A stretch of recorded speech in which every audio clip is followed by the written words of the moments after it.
കോട്ടയം നെടുങ്കുന്നത്ത് മുസ്ലിം service സൊസൈറ്റിയിലെ അഴിമതിയും ഭരണഘടനാ വിരുദ്ധ പ്രവർത്തനവും ചോദ്യം ചെയ്ത മൗലവിക്കും കുടുംബത്തിനും വധഭീഷണി. കോട്ടയം നെടുങ്കുന്നം 56 നമ്പർ മുസ്ലിം സർവീസ് സൊസൈറ്റി പ്രവർത്തിക്കുന്നത് വഖഫ് ബോർഡിനും ഭരണഘടനയ്ക്കും വിരുദ്ധമായാണ് എന്ന് വിവരാവകാശ പ്രകാരം കണ്ടെത്തിയ നെടുങ്കുന്നം സ്വദേശി നൌഷാദ് മൗലവിക്കും കുടുംബത്തിനും എതിരെയാണ് സൊസൈറ്റി ഭാരവാഹികളിൽ നിന്ന് ഭീഷണി ഉണ്ടായത്. വഖഫ് ബോർഡിൽ പരാതി നൽകിയതിനെ തുടർന്ന് നൌഷാദ് മൗലവിയുടെ കൗമാരക്കാരനായ മകനെ പള്ളി കമ്മിറ്റി ഭാരവാഹികൾ പള്ളിമുറ്റത്ത് വെച്ച് മർദ്ദിച്ചതായും നൌഷാദ് മൗലവി ആരോപിക്കുന്നു. പൊതുസമൂഹത്തിൽ സമുദായ വിരുദ്ധനായി ചിത്രീകരിച്ച് തന്നെയും കുടുംബത്തെയും മഹൽ കമ്മിറ്റി ഊരുവിലക്ക് കൽപ്പിച്ചതായും നൌഷാദ് മൗലവി ആരോപിക്കുന്നു. ജുമയ്ക്ക് വേണ്ടി പള്ളിയിൽ പോയപ്പോൾ അത് 19/5/2023 പള്ളിയിൽ പോയി പ്രാർത്ഥനയൊക്കെ കഴിഞ്ഞ് അന്നേരത്തേന് അത്യാവശ്യം ആൾക്കാരെല്ലാം പിരിഞ്ഞു പോയിരുന്നു. ഞാൻ എൻ്റെ പിതാവിൻ്റെ ഖബറിടത്തിൽ പോയി പ്രാർത്ഥന കഴിഞ്ഞ് തിരിച്ചു വന്ന വഴിക്ക് ഒരു 30ഓളം ഏകദേശം ഒരു 30ഓളം ആൾക്കാർ എന്നെ വളഞ്ഞു. എൻ്റെ രണ്ടാമത്തെ മകൻ എൻ്റെ കൂടെ ഉണ്ടായിരുന്നു. വളഞ്ഞിട്ട് വധഭീഷണിയുള്ള പോലെയുള്ള കാര്യങ്ങൾ മുഴക്കുകയും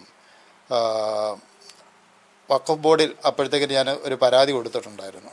ആ പരാതി പിൻവലിച്ചില്ലെങ്കിൽ ശരിയാക്കും എന്നെല്ലാമുള്ള വധഭീഷണി മുഴക്കുകയും എൻ്റെ മകന് ഒരു അടി എന്നോടൊപ്പം നിന്നിരുന്ന അന്ന് 10ാം ക്ലാസ് കഴിഞ്ഞതേ ഉള്ളൂ, +1 പഠിച്ചുകൊണ്ടിരുന്ന എൻ്റെ മകനിട്ട് ഒരടി കൊടുക്കുകയും അതിൻ്റെ പേരിൽ പള്ളി പരിസരത്ത് വെച്ച് തന്നെ ഇവർ മർദ്ദിച്ചു. അതെ അതെ അതെ.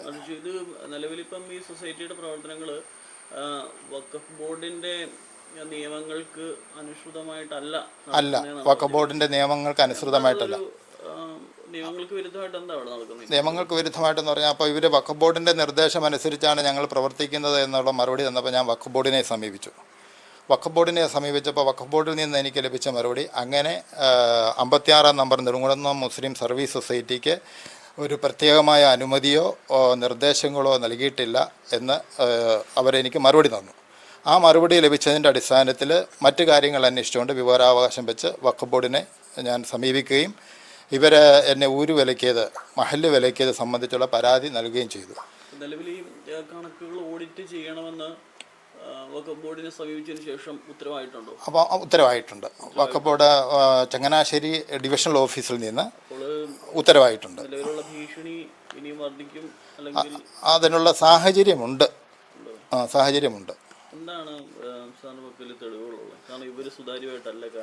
സുതാര്യമായിട്ടല്ല. ഞാൻ വഖഫ് ബോർഡിൽ വിവരാവകാശം വെച്ച്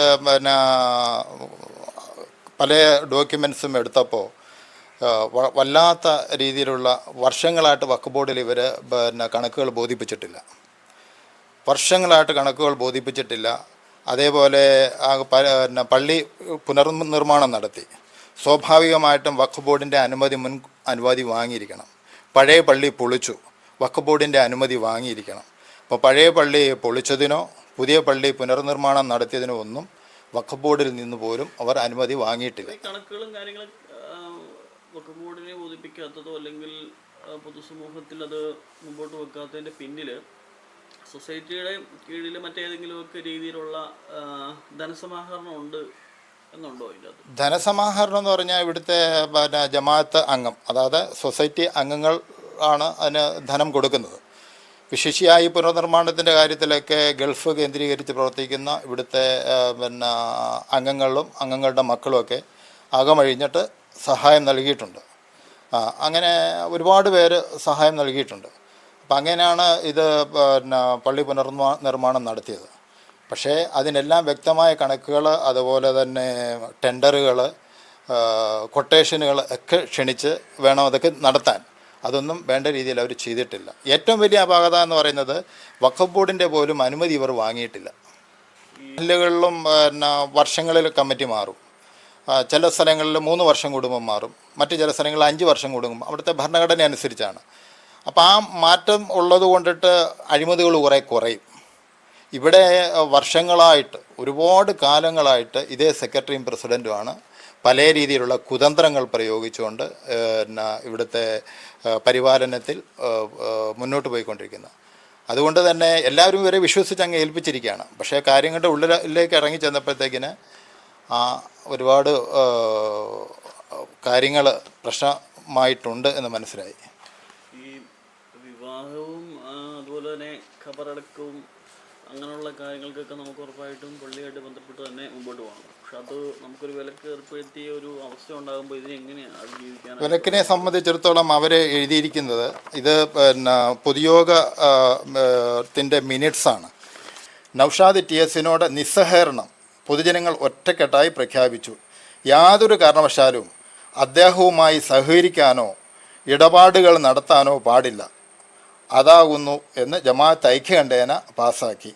ജമാഅത്ത് ബറാഅത്തിൻ നൗഷാദിൻ്റെ വീട്ടിൽ പോകണ്ട എന്ന് തീരുമാനിച്ചു. അതായത് വർഷാവർഷങ്ങളിൽ എല്ലാ ഭവനങ്ങളും ഈ റമദാനിനോടനുബന്ധിച്ച് ഒരു ഭവന സന്ദർശനം ഇവിടെ പാരമ്പര്യമായിട്ട് നടന്നു വരുന്നതാണ്. അപ്പം അതിനുപോലും എൻ്റെ വീട്ടിൽ വരരുത്, അത്രമാത്രം നിസ്സഹകരണമാണ് ഇവർ. അതായത് ഇന്ത്യൻ ഭരണഘടനയെ പോലും വെല്ലുവിളിക്കുന്ന വിധത്തിലാണ് ഇവർ തീരുമാനമെടുത്തിട്ടുള്ളത്. അത് വഖഫ് ബോർഡ് ഓഡിറ്റിന് വേണ്ടി ഉത്തരവിട്ടതിന് ശേഷം ഇവർ ബഹുമാനപ്പെട്ട വഖഫ് മന്ത്രിക്ക് ഒരു നിവേദനം കൊടുക്കുകയുണ്ടായി. ആ നിവേദനത്തിൽ ഇവർ പറഞ്ഞിരിക്കുന്നത്, ആ നിവേദനത്തിൻ്റെ പകർപ്പാണിത്. ഇതാണ് അതിൻ്റെ ഇവർ കൊടുത്ത നിവേദനത്തിൻ്റെ പകർപ്പാണ്. അതിൽ പറഞ്ഞിരിക്കുന്നത്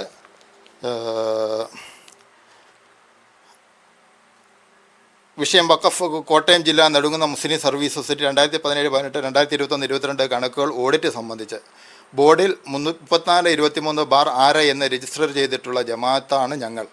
അടയ്ക്കാനുള്ള വിഹിതം കൃത്യമായി അടച്ചുകൊണ്ടിരിക്കുന്നു എന്ന ജമാഅത്താണ്. അത് കറക്റ്റല്ല, വഖഫ് ബോർഡിൽ നിന്ന് തന്നെ കിട്ടിയിട്ടുണ്ട്, ഇവർ കള്ളം പറഞ്ഞിരിക്കുകയാണ്. എന്നാൽ ഒരു വ്യക്തി കഴിഞ്ഞ 10 വർഷത്തെ കണക്കും റിപ്പോർട്ടും ആവശ്യപ്പെട്ടു.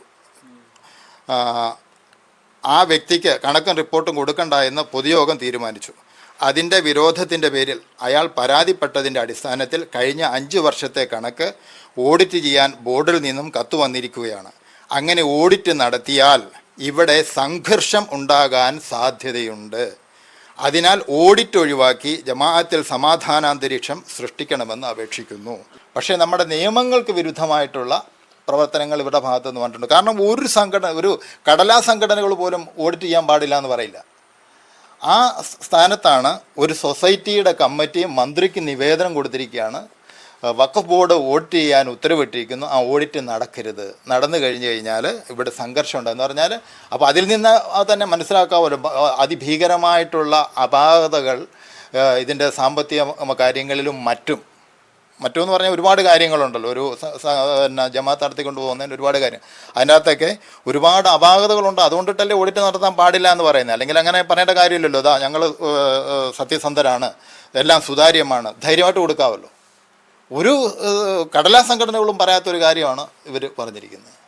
നിലവിൽ ഈ തെളിവുകളും കാര്യങ്ങളും ഒക്കെ എടുത്തു വെച്ചിട്ടുണ്ട്. അതെ. അപ്പോൾ ഈ വഖഫ് ബോർഡിനെ അല്ലാതെ നമ്മുടെ സംസ്ഥാന തലത്തിൽ സർക്കാരിനെ ഏതെങ്കിലും തരത്തിൽ ഇത് അന്വേഷണവുമായിട്ട് ബന്ധപ്പെട്ട് മുമ്പോട്ട് പോകണമെന്ന് ആവശ്യപ്പെട്ടിട്ടുണ്ടെന്ന് വെച്ചാൽ നമ്മൾ ഏതൊരു സംഗതിയും ആദ്യം ആ സംഘടനയിലാണല്ലോ പരാതി കൊടുക്കണ്ടേ. അതനുസരിച്ച് സർവീസ് സൊസൈറ്റിയിൽ ഞാൻ 3 വട്ടം പരാതിപ്പെട്ടു.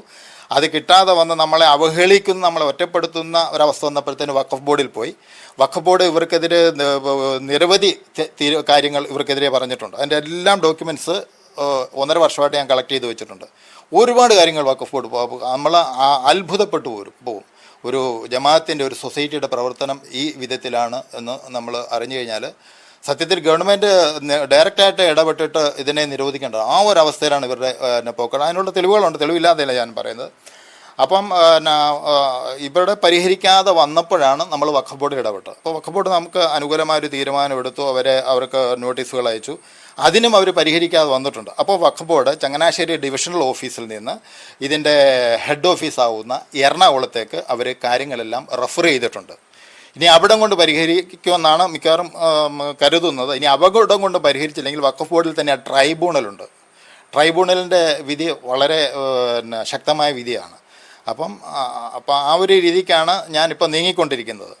പക്ഷേ ഈ ഇവരുടെ കുറ്റകൃത്യങ്ങൾ വെച്ച് നോക്കുമ്പോഴത്തേന് മറ്റു പല രീതിക്ക് നമ്മൾ നീതിപീഠത്തെ സമീപിക്കാനുള്ള എല്ലാ സാഹചര്യങ്ങളുമുണ്ട്. ഇവിടെ മുസ്ലിം മതസംഘടനകളൊക്കെ സജീവമാണ്. വിവിധ തരത്തിലുള്ള രാഷ്ട്രീയ പാർട്ടിയോട് ആഭിമുഖ്യം പുലർത്തുന്ന തീവ്ര സംഘടനകളും പക്ഷേ രാഷ്ട്രീയ പാർട്ടി SDP പോലെയുള്ള, അപ്പോൾ ഇവരുടെയൊക്കെ ഭാഗത്ത് നിന്ന് ഒരു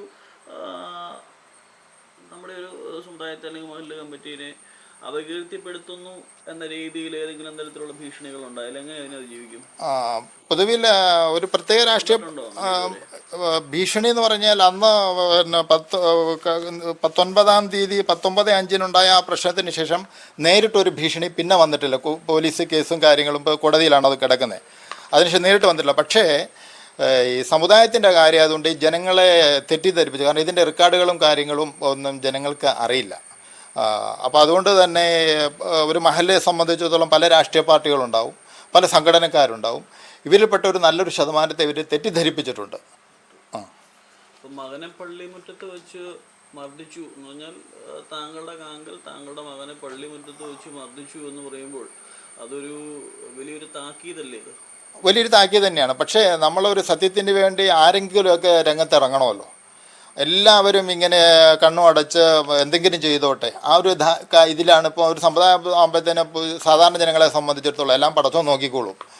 അപ്പോൾ അതുകൊണ്ട് അവർ ചെയ്യുന്ന തെറ്റുകൾക്ക് അവരനുഭവിക്കും. അതുകൊണ്ടിട്ടാണ് ഇത്രയും നാൾ അങ്ങനെ ഒരു ചിന്ത ജനങ്ങൾക്കുള്ളത് കൊണ്ടിട്ടാണ് ഇത്രയും നാളും ഇവർ സെക്രട്ടറിയും പ്രസിഡൻറ്റും ഖജാൻജിയും വൈസ് പ്രസിഡൻറ്റും ജോയിൻറ്റ് സെക്രട്ടറിയൊക്കെ തുടർന്നു പോയത്. പക്ഷേ അതങ്ങനെ നമ്മുടെ ഭൗതിക ജീവിതത്തിൽ നമ്മൾ ഇവിടുത്തെ പിന്നെ സാഹചര്യം അനുസരിച്ച് കുറേ കാര്യങ്ങൾ ശരിയാവുന്നതിന് അല്ലെങ്കിൽ നമ്മുടെ കോടതി വേണ്ടല്ലോ, രാജ്യത്തിൻ്റെ നിയമങ്ങൾ വേണ്ടല്ലോ, എല്ലാം പടച്ചമ്പരാനോട് അങ്ങ് പറഞ്ഞാൽ മതിയല്ലോ. അപ്പോൾ ആരെങ്കിലും ചോദിക്കാൻ വേണം. അപ്പം ഏത് പ്രതിസന്ധിയെയും ഉണ്ടായാലും ശരി, എത്ര ഭീഷണി വന്നാലും ശരി, ഭാവി തലമുറയ്ക്ക് ഒരു ഗുണപാഠമാകണം. മഹലിൻ്റെ കാര്യങ്ങൾ സുതാര്യമാകണം. ആരെങ്കിലും ധൈര്യമായിട്ട് ചോദിക്കാൻ രംഗത്ത് വരണം എന്നുള്ള ഒരൊറ്റ നല്ല സതുദ്ദേശത്തോടുകൂടി തന്നെയാണ് ഞാൻ രംഗത്തിറങ്ങിയിട്ടുള്ളത്. ഈ വിഷയമായിട്ടും ഈ ഇതിൻ്റെ നിയമനോട്ടിൽ എങ്ങനെ മുമ്പോട്ട് പോകാനാണ്? അപ്പോൾ വഖഫ് ബോർഡിലാണ് ഇപ്പോൾ ഓൾറെഡി ഇതുള്ളത്.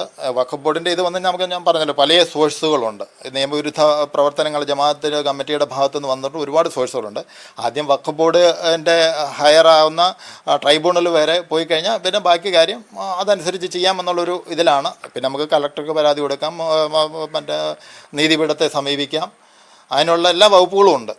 എത്ര ഭീഷണി ഉണ്ടായാലും നിലവിൽ മുമ്പോട്ട് ഏത് ഭീഷണി ഉണ്ടായാലും ഏതായാലും ജനിച്ചാലൊന്നും മരിക്കും.